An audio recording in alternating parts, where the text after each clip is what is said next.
삼국지 연의에서 동탁은 찌질한 모습으로 처음 등장합니다. 장가계에 대패하고 달아나는 동탁을 유비 삼형제가 구해주죠.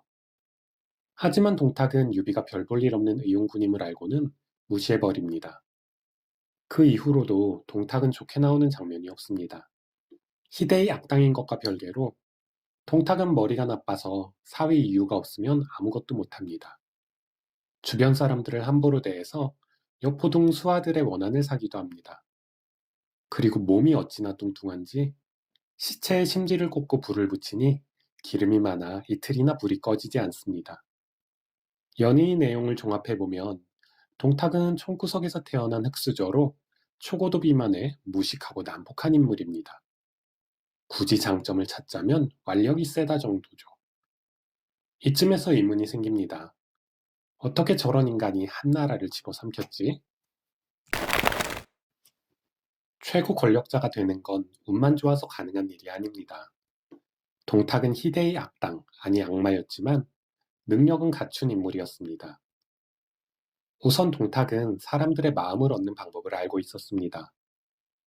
동탁은 젊은 시절 강족의 호걸들과 어울렸는데 하루는 밭을 갈고 있는데 강족 친구들이 찾아오자 농사 짓는 소를 잡아 이들을 대접합니다.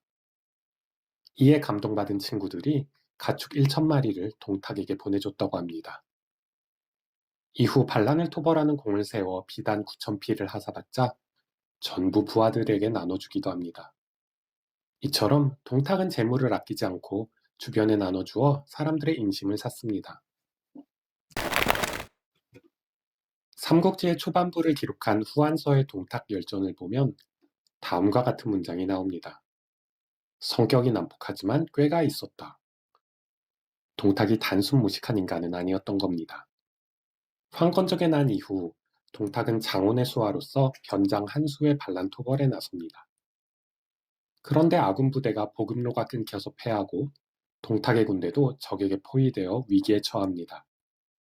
그러자 동탁은 둑을 쌓아 고기를 잡는 척하며 둑 아래로 몰래 병사들을 이동시킵니다. 이렇게 적의 포위를 벗어난 동탁은 둑을 파괴하고 물이 쏟아지자 적들은 동탁을 추격하지 못합니다. 동탁은 낙양에 입성할 때도 지혜로운 모습을 보여줍니다.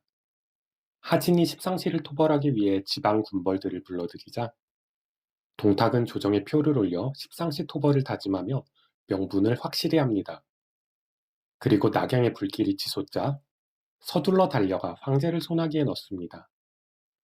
제일 먼저 낙양 앞까지 달려왔지만 손 놓고 있다가 기회를 놓친 정원과 대조적이죠.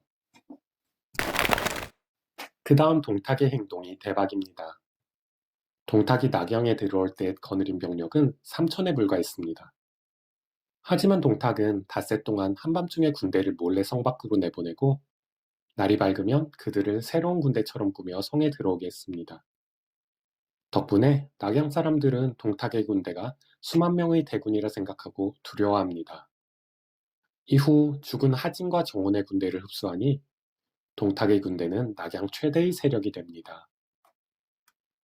삼국지 연의와 다르게 역사 기록에는 동탁의 책사에 대한 언급이 없습니다.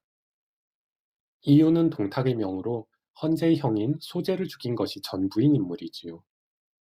연희 작가인 나관중님이 동탁을 무식한 인물로 묘사하기 위해 이유라는 책사를 창조해낸 겁니다. 이번에는 동탁이 힘만 센 돼지였는지 살펴보겠습니다. 후한서를 보면 동탁은 힘이 대단한 장사로 화살통을 2개 차고 말을 달리며 좌우로 화살을 날려 강족들이 두려워했다 라고 기록되어 있습니다. 이것을 보면 동탁은 기마술이 뛰어난 명사수였음을 알 수 있습니다. 삼국시대에는 말을 타는 일이 쉬운 일이 아니었습니다. 당시에는 말 안장에 달린 발 받침대인 등자가 없었기 때문에 말에서 떨어지기 쉬웠습니다. 균형 감각이 뛰어나고 허벅지 근육이 탄탄해야 말을 잘 탈 수 있었지요. 따라서 동탁이 처음부터 뚱보는 아니었던 것 같습니다.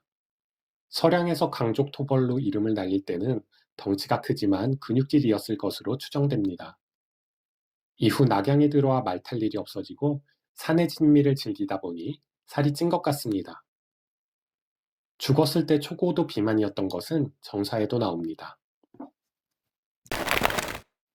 이처럼 동탁은 무력과 지혜를 겸비한 인물이었다고 할 수 있습니다.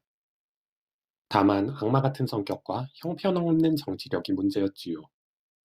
연희에 나오는 황제교체, 낙양초토화와 장안천도, 동시일가의 고위 관직 독점, 백성에 대한 수탈과 학살 등 수많은 잘못과 더불어 정사에는 화폐개혁 실패도 나옵니다. 동탁이 기존 화폐인 오수전을 폐지하고 크기가 작은 동전을 엄청나게 찍어낸 것이죠. 문제는 새로운 동전의 크기와 모양이 제각각이라 위조 동전이 널리 퍼집니다.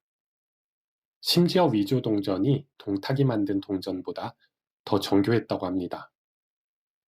결국 잘못된 화폐 개혁으로 인플레이션이 발생해 가뜩이나 힘든 백성들의 삶이 더욱 어려워집니다. 요약하면 동탁은 군인이 체질이었는데 분수에 안 맞게 정치를 하면서 나라도 망치고 본인도 여포에게 비참하게 죽었습니다.